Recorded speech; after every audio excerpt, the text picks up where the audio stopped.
Heç ağlınıza gələrdimi ki, web saytınıza yüklədiyiniz sadə bir şəkil bütün sisteminizi təhlükəyə ata bilər? Bəlkə də fantastik bir film səhnəsi kimi səslənir, amma bu, web dünyasının çox real bir problemidir, ixtiyari fayl yükləmə zəifliyi. Gəlin bugün bu hücumun anatomiyasını birlikdə araşdıraq. Yəqin düşünürsünüz ki, bu biraz şişirtmədir. Axı adi bir şəklin içində nə ola bilər ki? Amma inanın, bu təhlükəsizlik dünyasında çox real bir ssenaridir. Gəlin birlikdə baxaq, bu əslində necə mümkündür? Yaxşı, bugün nələrə baxacağıq? Əvvəlcə bu kilidlənməmiş rəqəmsal qapı nə deməkdir, onu aydınlaşdıracağıq. Sonra hakerlərin bu qapıları necə tapdığını, yəni onların istifadə etdiyi xəritələri görəcəyik. Daha sonra iki konkret case study üzərindən bu işin praktikada necə göründüyünə şahid olacağıq və ən sonda bütün bunların niyə bu qədər vacib olduğunu və real təsirlərini müzakirə edəcəyik. Elə isə gəlin başlayaq. Bütün bu söhbətin əsasında əslində çox sadə bir fikir dayanır. Kilidlənməmiş bir rəqəmsal qapı. Bir poçt otağı düşünün, heç bir yoxlama aparmadan istənilən bağlamanı qəbul edir. Bax, bu zəiflikdə elə bir şeydir. Sayt sizdən şəkil gözləyir, amma siz ona tamamilə başqa, zərərli bir fayl göndərə bilirsiniz. Və sistem heç fərqinə belə varmır. Və işin ən qorxulu tərəfi də elə budur. Çox sadə görünür, elə deyilmi? Amma bu sadə boşluq, inanın ki, bir domino effekti yarada bilir. Bir anda bütün serverin idarəsi sizin əlinizdən çıxa bilər. Yəni, qüsurun özü çox bəsitdir, amma nəticələri inanılmaz dərəcədə ciddidir. Təhlükəni də artıran elə bu ziddiyyətdir. Yaxşı, sual olunur. Bu qədər sayt arasında hakerlər bu kilidlənməmiş qapıları necə tapır? Yəqin düşünürsünüz ki, onlar hər dəfə təkər icad edir, sıfırdan axtarışı başlayırlar. Əslində heç də elə deyil. Onların işini asanlaşdıran bir şey var. Hər kəsə açıq olan və zəiflikləri siyahıya alan xüsusi kitabxanalar. Baxın, bunlardan ən məşhuru Exploit.db-dir. Bura nəhəng bir onlayn arxivdir, həm kiber təhlükəsizlik mütəxəssisləri, həm də təəssüf ki, hakerlər buradan istifadə edir. Belə təsəvvür edin, bütün rəqəmsal kilid açma alətlərinin toplandığı bir kitabxana. İşin maraqlı tərəfi isə odur ki, bu məlumatları tapmaq çox asandır. Axtarış hissəsinə sadəcə file upload, yəni fayl yükləmə yazırsınız və qarşınıza minlərlə nəticə çıxır. Həm də bəziləri o qədər yenidir ki, yəni bu daim yenilənən canlı bir problemdir. Bu da göstərir ki, təhlükə heç vaxt köhnəlmir. Və Exploit.db tək deyil, əlbəttə, CXSecurity.com kimi başqa platformalar da var. Onlar hətta bir addım da irəli gedirlər. Zəiflikləri təhlükə səviyyəsinə görə sıralayırlar. Aşağı, orta, yüksək riskli. Bu isə təbii ki, hakerlərin işini daha da asanlaşdırır. Çünki onlar birbaşa ən dadlı hədəfləri seçə bilirlər. Yaxşı, bu qədər nəzəriyyə bəsdir. Gəlin indi bütün bunların praktikada necə işlədiyinə baxaq. Bir hakerin bu kitabxanadan bir alət götürüb, real bir sayta necə hücum etdiyini addım-addım izləyək. Bu qəribə görünüşlü mətn parçası əslində çox güclü bir alətdir. Buna Google Dirk deyirlər. Bu sadəcə xüsusi bir Google axtarış sorğusudur. Amma elə qurulub ki, məhz müəyyən bir zəifliyi olan saytları tapıb üzə çıxarır. Demək olar ki, hər exploit faylının içində belə bir hazır Dirk olur ki, hədəfləri tapmaq saniyələr çəksin. Və bu Dirkların gücünü görmək üçün bu iki şəklə baxmaq kifayətdir.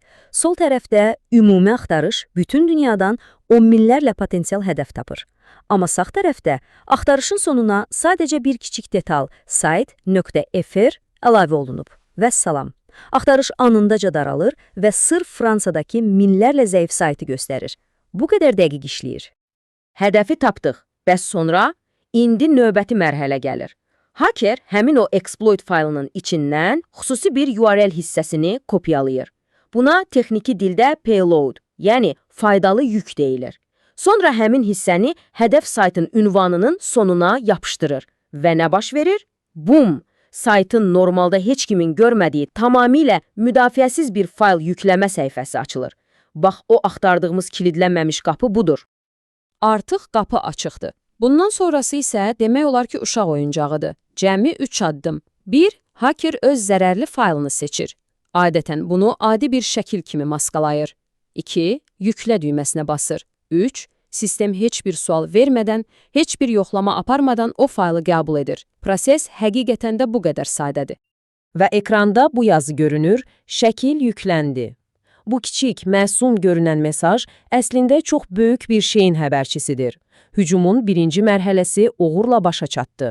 O zərərli fayl artıq qurbanın serverinin içindədir.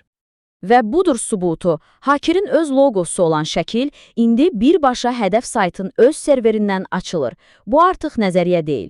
Bu real, canlı bir istismardır. Zəifliyin mövcud olduğu və işlədiyi qəti şəkildə sübut olundu. Yaxşı, bəlkə də bu təsadüfi bir uğur idi. Gəlin bunun belə olmadığını sübut edək. İndi çox sürətli şəkildə ikinci bir keysə baxaq. Məqsəd eyni metodun fərqli hədəflərdə də necə təkrar-təkrar işlədiyini göstərməkdir. Taktika tamamilə eynidir. Sadəcə başqa bir zəiflik üçün yazılmış fərqli bir exploit və fərqli bir Google Dork götürürük. Bu dəfə axtarışımız Comcom Media üçündür və nəticə yenə də qarşımızda minlərlə potensial hədəfdən ibarət bir siyahı. Yəni, metod eynidir, sadəcə istifadə olunan alət dəyişir. Və nəticəyə baxın. Tamamilə eynidir. Tamamilə başqa bir veb-sayt, tamamilə fərqli bir exploit, amma nəticə dəyişmir. Hakerin faylı yenə də uğurla yüklənir. Bu bizə nəyi göstərir? Bu, tək-tək səhvlər deyil, bu sistemli, geniş yayılmış bir problemdir. Yaxşı, iki fərqli nümunədə hakerin faylları sayta yüklədiyini gördük. Bəs sonra, yəni bir şəkil yükləndi. Bunun nəyi pisdir ki? Gəlin indi texniki tərəfi bir kənara qoyaq və bu işin real həyatdakı, yəni sayt sahibləri və bizim kimi istifadəçilər üçün təsirlərinin nə olduğuna baxaq. Mənbə materialına görə bu tip zəifliklərin yaratdığı təhlükə demək olar ki 90% halda ciddi, yəni yüksək riskli hesab olunur. 90%. Bu o deməkdir ki, bu sadəcə kiçik bir narahatlıq deyil, əksər vaxtlar həqiqətən də kritik bir təhlükədir. Və niyə kritikdir? Çünki söhbət sadəcə bir şəklin yüklənməsindən getmir. Bu, sadəcə ilk addımdır. Haker bu nöqtədən sonra veb-saytın bütün görünüşünü dəyişdirə bilər, istifadəçilərin məlumatlarını, parollarını uğurlaya bilər. Ən pisi isə serverdə shell deyilən bir arxa qapı yaradıb, bütün serverə tam nəzarəti ələ keçirə bilər. Bu isə o deməkdir ki, o serverdən istifadə edib başqa saytlara hücum edə ya da saytı tamamilə çöktürə bilər. İmkanlar təəssüf ki, sonsuzdur. Beləliklə, yekun olaraq nə deyə bilərik?